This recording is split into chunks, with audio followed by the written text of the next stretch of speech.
जन्नत रखी है ये हम सब सुनते हैं, माँ का मर्तबा बहुत बड़ा है, माँ से बढ़कर दुनिया में कोई हस्ती नहीं, लेकिन माँ जो है वो भी बाप की तरह, बाप दोस्तों में गुम हो गया है, माँ मोबाइल में गुम हो गई है।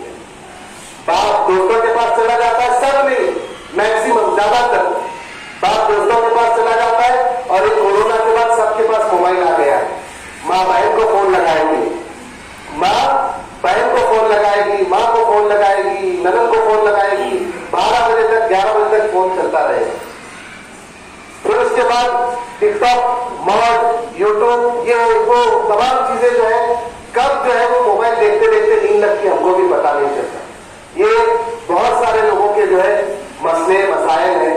तो मोबाइल का इस्तेमाल बच्चे की तालीम के लिए करना है। स्कूल का ग्रुप बनाया गया है, वो ग्रुप को बार बार देखते रहना